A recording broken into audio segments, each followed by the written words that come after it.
korang bayangkan kedai kawan dia tu terbakar. Pakcik tu dah mati tau, dia kata. Abang biar betul, isteri dia cakap. Ya, dia meninggal betul-betul depan kedai kita.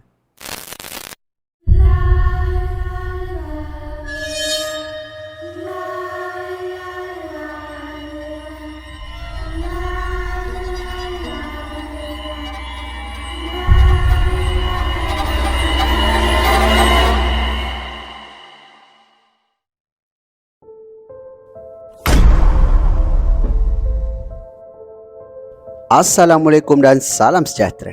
Kita bertemu lagi di dalam channel Sembang Kopi.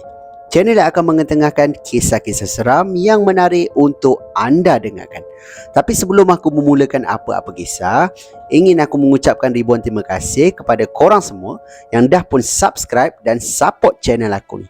Yang mana korang semua yang baru sampai ke Sembang Kopi pun, aku ucapkan selamat datang.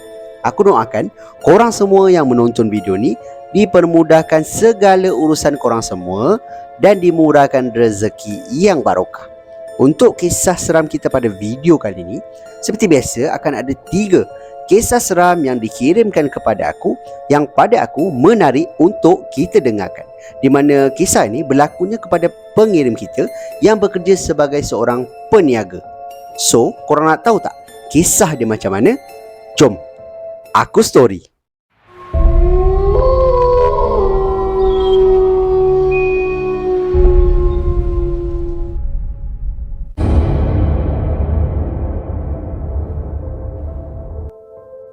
Kisah seram kita yang pertama ni dikirimkan oleh pengirim kita yang ingin dikenali sebagai Puan Zainab. Di mana Puan Zainab ni nyatakan di dalam email yang dia ni nak berkongsi satu pengalaman seram dia yang berlaku di kawasan kedai makan milik dia sendiri. Di mana Puan Zainab ni, dia ni ada buka satu kedai makan dekat satu kawasan iaitu di area Machang di Kelantan. Dan pada awalnya perniagaan dia berjalan dengan sangat baik. Ada untung, ada rugi, tu biasalah kan. Asam garam orang berniaga. Cuma dia kata selepas saja dia balik bercuti dengan 3 orang kawan dia. Kawan dia ni, dia ada 2 orang kawan tau. Di mana dia orang bertiga ni berkawan sejak daripada sekolah lagi. Dan dia membesar sama-sama. Senang cerita kita cakap dia orang ni satu kampung lah macam tu. Jadi selepas saja Puan Zainab ni balik daripada bercuti dengan kawan-kawan dia ni, kedai makan dia tak macam selalu. Di mana tak ramai orang datang. Lepas tu ramai pelanggan yang cakap masakan di kedai dia ni macam tak macam selalu. Macam tu lah. Jadi Puan Zainab kata, kenapa jadi macam ni masakan dia macam kurang rasa, termasin sangat lah, termanis sangat lah, macam tu. Jadi Puan Zainab kata ini adalah masalah yang berpunca daripada tukang masak dia. Jadi dia kata selang beberapa waktu, bila Puan Zainab ni dah tak tahan, dia kata dia pun pecat ataupun dia buang tukang masak dia yang sedia ada, and then dia gantikan dengan satu tukang masak yang baru. Tapi sayangnya selepas saja tukar tukang masak pun sama je hasil dia. Tetap juga tak berapa ataupun kurang rasa masakan tu, terlebih masin lah, terlebih manis lah, macam tu. Sama je masalah yang berlaku pada masakan dia, walaupun dah tukar orang kata tukang masak, macam tu. Jadi Puan Zainab kata selang beberapa waktu dia dah tukar sampai 3 orang tukang masak. Korang bayangkan, hasil tetap sama. Jadi Puan Zainab ni kata mungkin ada gangguan lah, ataupun mungkin kedai dia ni ada terkena santau ataupun disihir oleh orang yang nak menjahanamkan dia punya bisnes. Sebab dia kata kalau dah sampai 3 orang tukang masak tukar, sama je dia punya rasa. Maknanya bukan masalah pada tukang masak. Sebab tukang masak ni sebelum dia ambil, dia memang dah rasa dulu masakan orang ni. Takkan dia nak ambil buta-buta betul masuk kedai dia. Jadi dia dah rasa masakan ni sedap. Tapi bila masuk kedai dia, jadi tak sedap. So kat situ ada satu orang kata macam pelik lah kan. Jadi Puan Zainab kata kedai dia ni mesti dah kena sesuatu. And then pernah juga waktu tu Puan Zainab kata, waktu malam dia tengah berkemas nak balik ni, dekat bahagian dapur, kitchen dia, waktu tu tukang masak dia dah balik tau. Jadi dia tengah kemas bahagian depan ni, dia terdengar dekat dapur macam ada bunyi kelentang-kelentung dekat dapur tau. Macam ada orang main periuk macam tu. Tapi bila Puan Zainab pergi, periuk tu dah jatuh apa semua. Tapi tak ada orang buka dapur, tak ada kucing apa semua. Jadi Puan Zainab ni kata Memang confirm kedai dia ni ada sesuatu. Tapi Tuhan tu nak tunjukkan ada satu hari ni, satu pelanggan Puan Zainab ni datang ke kedai dia. Dia datang dengan seorang anak kecil, umur lingkungan dalam 4-5 tahun macam tu. Dan dia datang pula dengan suami dia lah. Jadi bila dia datang makan apa semua, Puan Zainab kata, Puan Zainab ni tengok anak pelanggan ni, dia kata macam cucu dia. Cucu dia ada 8 orang cucu tau. Korang bayangkan ramai kan. Jadi dia kata biasalah nenek-nenek nampak budak-budak sebaya umur cucu dia, mestilah dia macam agah-agah macam tu kan. Jadi bila dia agah-agah, budak ni bukannya ketawa, malah budak ni menangis. Kat situ Puan Zainab kata okey lah, benda ni memang dah confirm lah, kedai dia ni dah memang ada sesuatu. Dan pelanggan dia ni juga selang beberapa hari, pelanggan dia ni ada datang balik ke kedai dia, and then jumpa dengan Puan Zainab ni, and then bagi tahu yang anak dia ni cakap yang belakang Puan Zainab ni ada hantu. Sebab balik daripada makan tu agaknya dia tanyalah anak dia kan, kenapa nangis? Nenek tu agak je nak bergurau kan, takkan nangis, cakap macam tu. Tapi anak kepada pelanggan ni dia cakap, mama sebenarnya belakang nenek tu ataupun belakang nenek tu ada hantu, dia cakap macam tu. So bila Puan Zainab ni dapat tahu, dia kata dia memang kena buat sesuatu lah dengan kedai dia. Jadi okey lah, dia pun panggil besan dia, sebab kebetulan besan dia waktu tu jenis orang yang pandai mengubat, pandai yang pulih-pulihkan pagar bangunan ataupun rumah kan, macam tu lah. Jadi bila besan dia datang, dia cek kawasan kedai, memang kawasan kedai ni panas. Jadi Puan Zainab ni tanya dekat besan dia, dekat mana agaknya barang tu ditanam ataupun ditabur, dekat mana, macam tu. Tapi yang peliknya ataupun yang mengejutkan Puan Zainab ni, besan dia kata barang ni bukannya ditabur ataupun ditanam di mana-mana. Barang ni ada dengan kamu. Dia cakap macam tu. Jadi Puan Zainab kata, barang apa, dia katakan. Dia pun rasa-rasa ataupun besan dia ni baca-baca, dia dapat tangkap benda tu sebenarnya ada dekat kunci kedai Puan Zainab ni. Dia berada di dalam satu kitchen yang bukanlah, orang kata apa tu, bukan kitchen yang plastik tu, bukan. Dia macam yang kain yang ada jahit apa semua tu, macam tu. Jadi Puan Zainab ni tak percayalah. Dia kata, takkanlah kitchen ni dia dapat daripada kawan dia. Kawan dia masa dia balik daripada bercuti tu, kawan dia belikan dia kitchen. Dia pula belikan kawan dia baju, macam tu lah.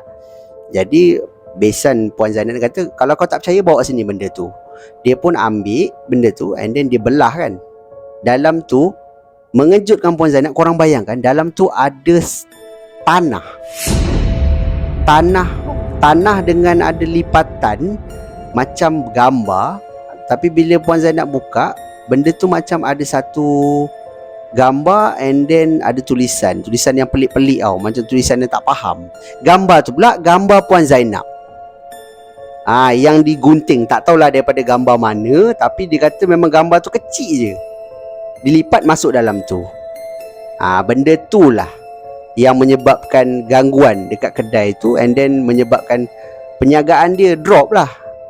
Jadi besan Puan Zainab dia kata benda ni dihantar bukan saja nak menjahanamkan perniagaan dia, nak buat sampai Puan Zainab ni sakit dan boleh bawa maut. Jadi Puan Zainab ni macam tak percayalah, sebab dia tahu siapa yang bagi tu. Dulu meniaga dengan dia dulu partner dengan kawan dia tu. And then bila kawan dia ni agaknya dah kumpul modal, dah timba pengalaman, dia buka kedai sendiri. Kedai dia pun tak jauh daripada kedai Puan Zainab ni. Jadi Puan Zainab kata, macam mana ni, tak apa, kita bawa benda ni pergi rumah aku. Besan dia cakap. Besan dia duduk kampung sebelah ataupun kampung seberang kan. Dia orang tak duduk satu kampung. Jadi pergi ke rumah besan dia ni. Besan dia buat lah ritual apa semua, and then besan dia cakap memang benda ni sebenarnya tak boleh buang. Kalau nak, aku patah balik benda ni, aku bagi balik pada orangnya, siapa yang hantar. Dia cakap macam tu. So Puan Zainab ni dia rasa macam, tak payahlah kan, sampai nak hantar balik, buang dia tak boleh ke, dia kata. Tapi besan Puan Zainab kata memang tak boleh. Benda ni orang kata dia dihantar sampai orang tu sakit. Sampai orang sakit, lepas tu boleh bawa maut. Jadi benda ni berat lah. Jadi Puan Zainab kata okey lah, kalau dah tak ada pilihan lain, terpaksalah hantar balik. Diorang pun buat lah apa yang patut kan, apa benda semua, patahkan balik benda tu pada owner ataupun siapa yang hantar. Tapi Puan Zainab ni macam tak percaya tau. Betul ke kawan dia ni? Sebab kitchen tu kawan dia bagi. Kawan dia daripada sekolah kot, daripada dia zaman sekolah membesar sama-sama. Tak mungkin lah dia tak rasa kawan dia tu buat. Tapi bila dia balik semula ke kampung dia, korang bayangkan kedai kawan dia tu terbakar. Satu. Yang kedua, kawan dia ada dalam kedai tu. Mati dekat dalam tu, mati terbakar lah. Jadi kalau orang luar semua yang tahu, dia akan cakap benda ni kemalangan lah. Sebab mungkin makcik tu ada dekat dalam kedai, and then kedai terbakar, dia terbakar sekali kan. Tapi kepada Puan Zainab ni pula, dia kata dia tahu apa yang berlaku. Jadi itulah dia kisah yang dikongsikan oleh pengirim kita, iaitu Puan Zainab ni, di mana kawan yang dia rasa kawan dia ni kawan baik, kawan baik sanggup buat dia macam tu. Disebabkan perasaan iri hati dan hasad dengki, dia mati dalam keadaan yang macam itu. Tapi Puan Zainab ni tak bagi tahu orang lah, yang orang ni si Pulan ni buat dia apa semua, tak, dia tak bagi tahu. Jadi disimpan je benda tu sendiri. Orang luar semua tahu itu adalah satu kemalangan. Tapi kebenaran di sebalik kemalangan tu hanya Tuhan saja yang tahu.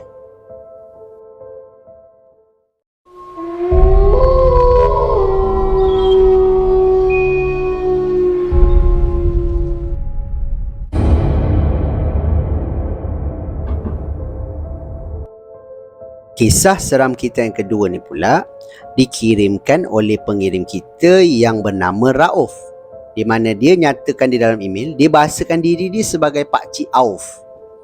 Jadi aku cakap okeylah, aku cerita ni pun aku bahasakan Pakcik Auf lah. Di mana Pakcik Auf ni, dia ni ada buka satu kedai makan, di mana kawasan ataupun lokasi dia tu secara spesifik dia tak bagi tahu. Cuma dia cakap dia ni tinggal dekat Melaka. Jadi aku assume lah kedai dia ni dekat Melaka lah kan. Jadi diceritakan juga oleh Pakcik Auf ni, dia kata kedai dia bukanlah kedai yang besar. Kedai dia kedai-kedai sarapan macam tu. Di mana pagi ada roti canai, ada selemak sikit. Lepas tu tengah hari ada lauk, tapi tak banyak pun, dalam 4 lauk macam tu. And then petang pula ada jual macam kupuk leko, ada kuih-kuih sikit macam tu. Dan kedai ni pula betul-betul tepi jalan. Maknanya senang lah orang nak berhenti beli apa semua. Jadi dipendekkan cerita, Pakcik Auf ni cakap kedai dia ni memang orang-orang kawasan situ selalu datang. Jadi kebanyakan pelanggan dia pun dia kenal. Jadi dia cakap ada satu customer dia ni ataupun pelanggan regular dia ni orang Cina tau. Dia selalu datang sarapan, lepas tu nanti tengah hari dia akan datang makan dekat situ. Pakcik ni, dia ni dah tak kerja lah, mana tinggal kat rumah. Jadi ada satu hari ni nasib tak baik lah untuk pakcik ni ataupun untuk uncle ni, di mana waktu dia makan tengah hari, bila dia keluar tu dia nak balik, nak masuk ke jalan besar ni, berlaku satu kemalangan yang teruk. Maknanya depan kedai Pakcik Auf ni, Pakcik Auf cakap ada satu jalan besar tau, yang kereta memang laju. Jadi tak tahulah, mungkin pakcik ni uncle dia tak perasan ke, ataupun kereta tu yang memang laju ke, sampaikan dia dilanggar lah oleh kereta tu, dan menyebabkan uncle ni mati di tempat kejadian. Maknanya mati betul-betul dekat jalan tu lah. Jadi Pakcik Auf ni rasa tekilan lah, sebab dia rasa pelanggan-pelanggan yang datang ni memang regular, orang-orang kat kawasan tu. Jadi dah macam kawan-kawan dia lah kan. Jadi bila mati ataupun berlaku macam tu depan kedai dia, dia rasa macam tekilan sangat lah. So okey lah, selang beberapa waktu tu dia ni bekerja seorang, sebab isteri dia balik ke kampung. Jadi ada satu hari ni, waktu hari kejadian seram ni berlaku, Pakcik Auf kata dia tengah kemas di bahagian dapur. Waktu tu dah malam tau. Dia tengah kemas-kemas, top up barang-barang apa yang tak ada kan. Dia macam top up balik lah barang-barang yang dah habis kan. Jadi tengah-tengah dia tengah kemas kat dapur ni, isteri dia waktu tu dekat bahagian depan. Jadi isteri dia kata, "Bang, uncle tu dia kenapa datang malam-malam ni? Mana ada kita buka dah?" Dia cakap, "Anda tutup." Cakap macam tu. "Pakcik uncle mana?" Dia kata macam tu. "Alah, uncle tu yang selalu datang makan pagi tu. Masa tu Pakcik Auf ni punya mulu roma naik tau. Sebab dia dah terfikir, bini aku ni cakap uncle yang tadi ke, yang accident tu ke, sebab isteri dia tak tahu tau yang uncle tu dah mati. Sebab kan aku cakap tadi, dia waktu tu dia seorang. Bini dia tak ada waktu tu. Jadi mungkin dia pun tak sempat cerita ke dengan bini dia ke, aku pun tak pasti. Tapi bini dia kata ada uncle tu datang nak makan. Dia tengah duduk dekat meja makan. Jadi Pakcik Auf ni cakap memang lajulah jantung dia kan. Dia nak tengok keluar tu, dia kata memang dia rasa takut tau sebab bini dia cakap uncle. Jadi bila Encik Auf ni tengok, ataupun Pakcik Auf ni tengok, dia kata tak ada pun. Dia kata adalah bang. Dia kata kan, isteri dia pula masa tu dekat dapur. Jadi isteri dia kata adalah bang, tadi saya nampak kat depan tu. Mana awak ni main-main lah, dia cakap macam tu kan. So bila isteri dia keluar, isteri dia tunjuk dekat meja tu. Meja tu tak ada orang. Tak ada orang duduk pun. Yelah dah malam, tak ada orang datang pun. Malam dia tak buka. Jadi Pakcik Auf ni dia macam awak ni dah jom kita kemas-kemas. Dia pun kemas-kemas, and then dia pun balik ke rumah.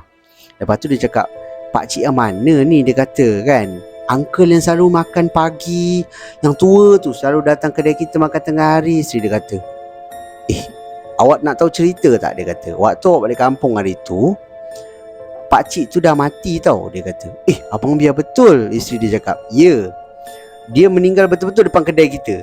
Masa tu dia nak keluar masuk ke jalan besar, tapi kena langgar dengan kereta. Saya tak sempat nak cerita dekat awak. Dia cakap macam tu. Allah, dia kata, apa yang dia nampak tadi? Dia cakap tu. Sebab isteri dia je yang nampak, Pakcik Auf ni tak nampak. Pakcik Auf cakap, tapi dia kata meremang bulu roma dia masa dia dapat tahu isteri dia cakap ada uncle duduk kat meja depan.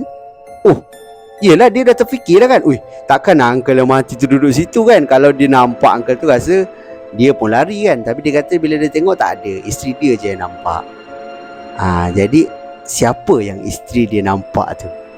Adakah roh ke ataupun jelmaan yang menyerupai uncle tu?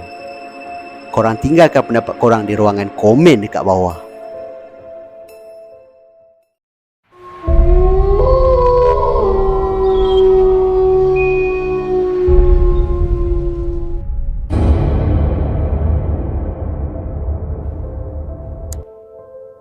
Kisah seram kita yang terakhir ni dikirimkan oleh pengirim kita, iaitu Encik Azli. Di mana kisahnya agak ringkas tapi pada aku menarik. Di mana Encik Azli ni bagi tahu yang dia ni tinggal di satu kawasan, iaitu di Kuala Lumpur. Lebih tepat lagi di Ceras.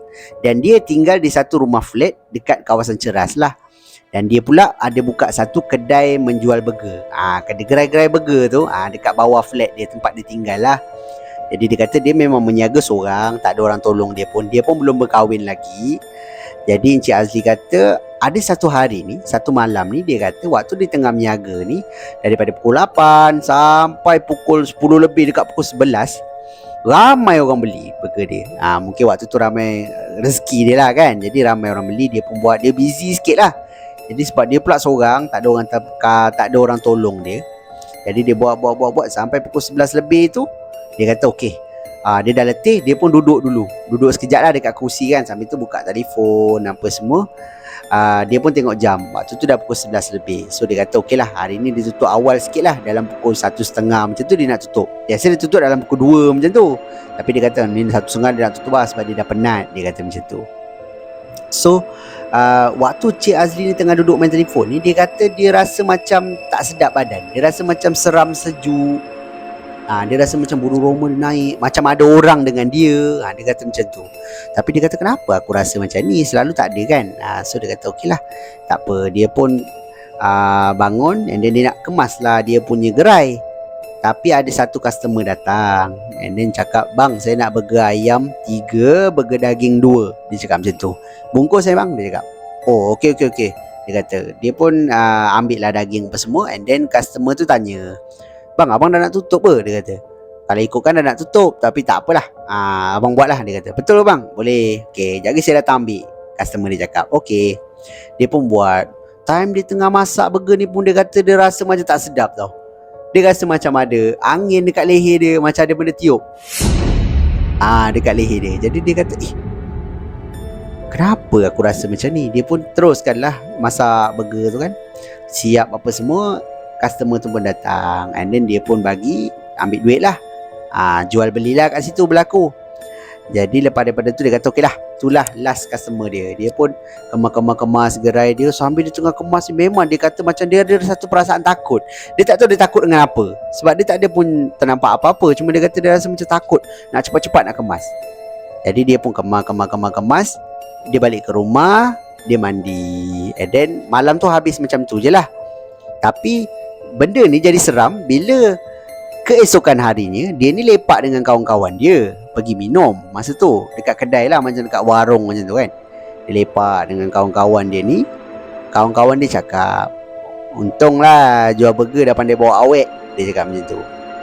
So Encik Azli ni pelik lah. Dia kata bila masa pula aku bawa perempuan dekat kedai burger aku. Dia kata kan, aku nampak hari tu. Dia kata kau bawa awet dia tu. Mana aku ada awet, aku kan single. Cik Azli ni cakap dengan kawan dia. Ya ke? Aku nampak lah semalam, dia kata. And then kawan dia ni pun cakap dengan kawan dia yang seorang lagi kan, betul tak? Kita nampak kan dia ada orang kat kedai dia kan. Nampak sebab dia orang ni duduk rumah bujang. Dan rumah dia pun daripada tingkap tu boleh nampak kedai Encik Azli ni. Jadi Cik Azli kata sampai 2 orang nampak kan. Takkan dia nak menipu. Tak tahulah kalau kawan dia game dia ke apa. Tapi dia cakap memang betul lah, tak adalah. Korang janganlah main-main. Dia cakap macam tu kan. Main-main apa? Dia kata aku memang nampak ada orang dekat kedai kau tu. Aku ingat awet kau bawa awet kau. Dia cakap macam tu. Masa tu Cik Azli ni buka lah cerita dekat kawan-kawan dia. Sebenarnya dia rasa macam something lah kan. Malam tu dia rasa macam tak sedap badan apa semua. And then meremang. Dia rasa macam ada orang dengan dia. And then bila Cik Azli ni tanya dekat kawan dia ni, kau nampak orang tu macam mana? Tak berapa perasan lah pula. Jauh dia kata. Tapi benda tu betul-betul dekat sebelah kau. Masa tu Cik Azli kata meremang bulu roma dia. Waktu tu dia lepak tu mungkin awal lah, dalam pukul 9 tu. Tapi dia kata meremang bulu roma dia. Sebab dia seorang-seorang kot waktu tu. Mana ada orang. Tapi kawan dia nampak dia jual burger tu ada orang teman dia dekat sebelah dia. Rupa perempuan ke lelaki ke, berbungkus ke, tak nampak lah. Tapi nampak macam ada orang je lah. So itulah datang seramnya. Encik Azli ni kata malam tu dia rasa something. Rupanya kawan dia yang duduk dekat rumah dekat dengan kawasan kedai dia nampak yang ada benda teman dia. And then lepas daripada tu Cik Azli kata dia dah tak berani dah buka sampai lewat malam. Paling kuat pun dalam pukul 11 macam tu dia dah tutup terus. Dia dah tak ada dah. Nak buka sampai pukul 1, 2 dia dah tak ada dah. Tapi selang pada tu dah lama agaknya dia pun buka lah macam biasa kan. Sebab mula-mula tu dia macam takut lah. Tapi lepas daripada tu okey je. Jadi itulah pengalaman yang ringkas yang dikongsikan oleh pengirim kita ni, iaitu Encik Azli. Siapa yang teman dia masih menjadi misteri. Jadi itu sajalah kisah seram kita untuk video kita pada kali ini. So pada pendapat korang macam mana? Dalam ketiga-tiga kisah yang aku storykan ke korang ni, mana satu kisah yang paling menyeramkan? Korang boleh tinggalkan pendapat korang di ruangan komen dekat bawah. Yang mana korang semua yang ada kisah-kisah seram yang korang nak share dengan aku, korang bolehlah kirimkan ke alamat email Sembang Kopi ataupun Telegram Sembang Kopi, di mana link Telegram dan juga alamat email aku ada tinggalkan di ruangan description dekat bawah. Dan di kesempatan ni aku nak mengucapkan ribuan terima kasih kepada korang semua yang sudi menonton video aku daripada mula sampailah ke hujung ni. Ini salah satu cara korang tunjukkan support korang kepada aku untuk aku terus buat video dan juga menyajikan kisah-kisah seram yang menarik untuk anda dengarkan. Dan akhir kata daripada aku, kalau korang suka dengan cara penyampaian aku, korang suka dengan kisah-kisah seram yang aku storykan dekat korang, aku hargai sangat-sangat kalau korang boleh bantu aku, bantu channel aku dengan tekan butang like, butang subscribe dan butang loceng supaya korang tak akan terlepas apa-apa video yang aku akan update lagi lepas ni. So itu saja daripada aku. Kita jumpa lagi di video yang akan datang. Assalamualaikum. See ya.